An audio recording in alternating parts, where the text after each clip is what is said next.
go ahead and continue on with our post-race availability. We are now joined by our race winner, Denny Hamlin, crew chief Michael Wheeler, and Steve D'Souza with Joe Gibbs Racing.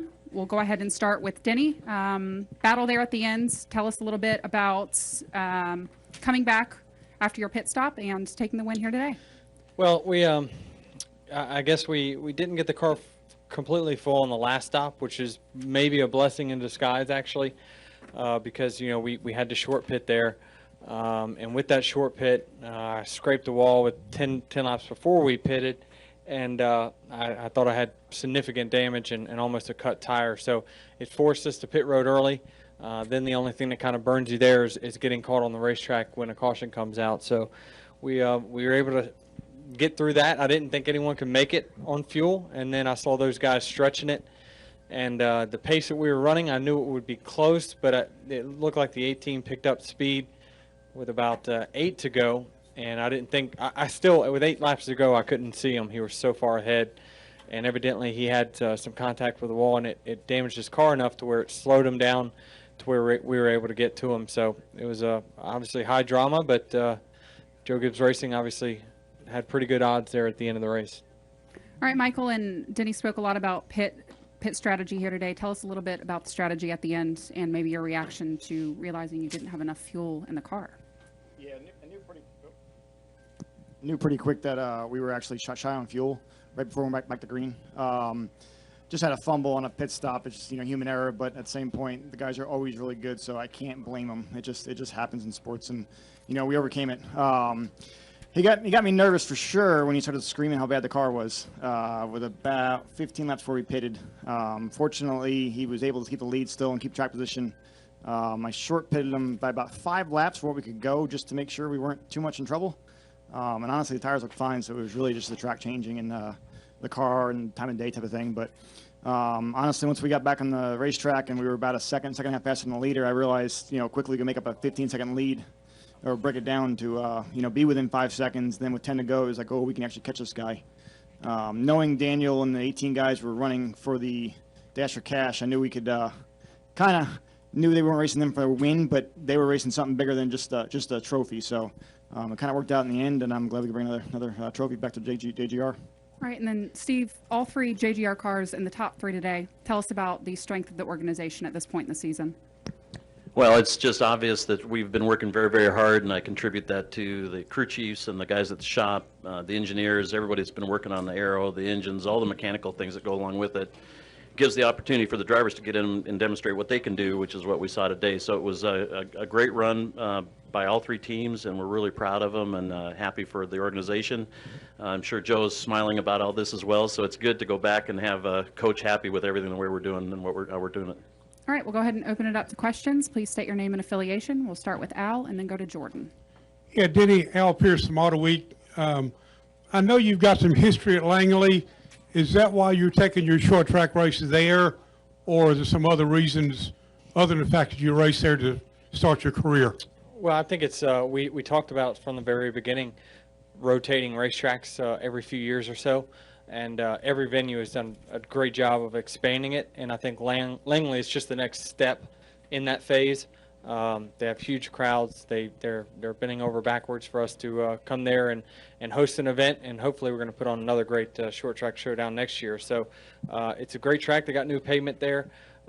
It's where I've got my very first NASCAR win. So it makes sense to go back there. Jordan? You got it. Jordan Bianchi, SBNation.com. Denny, looking ahead to tomorrow, Southern 500. You look at who's won that race. It's kind of an elite name of drivers. What makes it such a hard race to win? What's so challenging about it? Well, it's elite until you see my name. But other than that, it's just a hard race to win. It takes its toll on you. 500 miles around this racetrack is an eternity. It's always really hot. Doesn't matter if it's daytime or nighttime. It's a hot race. The groove is so narrow, all the heat gets trapped in the racetrack itself. So it's a hard track to not make mistakes on. Typically where the fast line is right up against the wall, one bobble and you're in it. So that's why it is so tough. It typically is a 1-lane racetrack, which makes passing difficult. But even today, it lends itself to great racing because of the tires wearing out. So I look forward to it. Even though it's one of the most challenging events we have, it's also one of the most prestigious. And I think that, the trophy that I have from the Southern 500 here in 2010, I mean, ranks up there with my best wins. Final questions? Nate? Nate Ryan, NBC Sports. Denny, following up on that, NASCAR has said that Southern 500 is going to be a big, I guess, predictor or barometer for the low downforce package. You're a big proponent of that, Kentucky. How do you think it's performed here, and how important will tomorrow be, I guess, do you think, setting next year's rules? And do you think that it's something they might consider using more often next year, or do you think it'll be more track specific, or what are your thoughts? Well, my hope is it's something that stays in our sport permanently. I think that we've, over the course of 6 or 7 years now, since I've come in the sport, we've gradually put more downforce on every single year, just added a little bit with the rules package, but the spoilers keep creeping up.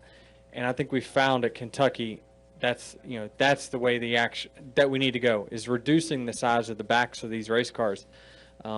Ultimately, the cars way back in the day were really small in the back, and so the trailing car had more air that was getting to it. So that's something that we need to look at going forward, is making the backs of these cars just as small as possible, to make it where it's not such an advantage being out front. Will tomorrow be a sign of it? This has been a tough racetrack. It's a one groove track typically. 3 and 4 it widens out a little bit, but it's a tough track to pass on. Doesn't matter what package you have, but I think that this package will lend itself to more passing than what we've seen in the past. All right, we'll finish up with Dustin and Chris Knight. Dustin Long, NBC Sports. Denny, a couple weeks ago at Bristol, in the drivers' meeting, there was a lot of questions about the restarts. You brought up the point of maybe, the number 2 starter not being able to beat the number 1 starter to the line. I know Richard Buck said, hey, that's something we can pursue potentially. Is that something you've talked to them more about, and how do you feel about the way restarts were judged at Bristol, and how they could be judged moving forward, especially in the chase? Well, I think it's where they have a rule now where the number 2 can beat the number 1 to the line. Then it opens itself up to being subjective over, well, did the first place guy spin his tires?